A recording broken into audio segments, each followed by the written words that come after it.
If you gave me 4 minutes, I could give you the world.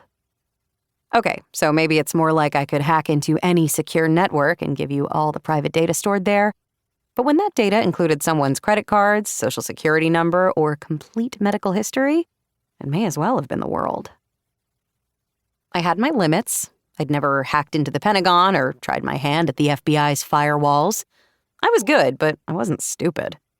And yes, if I was being completely honest, some sites definitely took longer, a lot longer.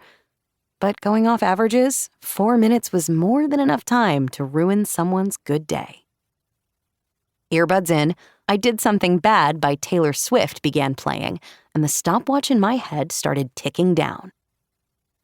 I inserted the USB drive into the server, which uploaded the code embedded there and created a backdoor into the system. 10 seconds down. To my right, my own laptop rested, its cursor blinking incessantly, the only real light in this dark room stacked full of computer towers and cords.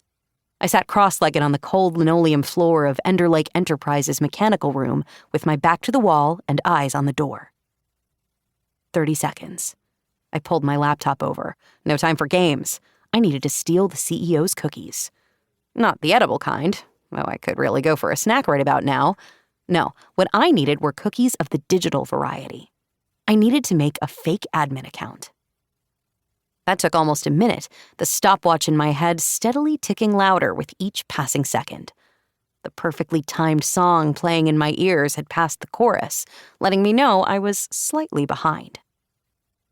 I grabbed the session token by sniffing the traffic, then I brute forced the password list.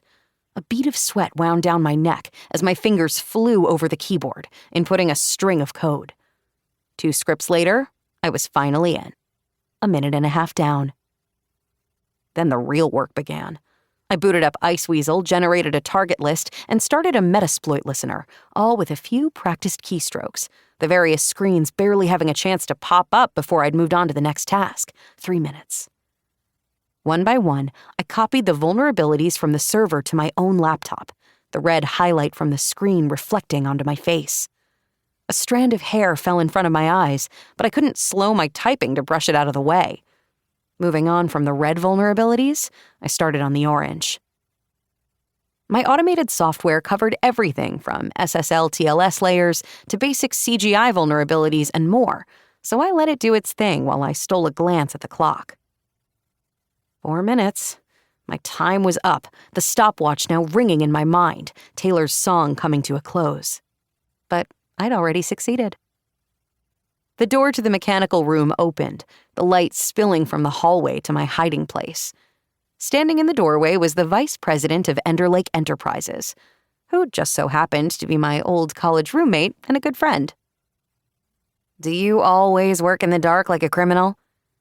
Naya flipped on the overhead light, her textured curls silhouetted like a halo around her face. I squinted against the sudden glare and shaded my eyes with a hand. I removed my earbuds and shot her a grin. "Working like a criminal helps me think like them."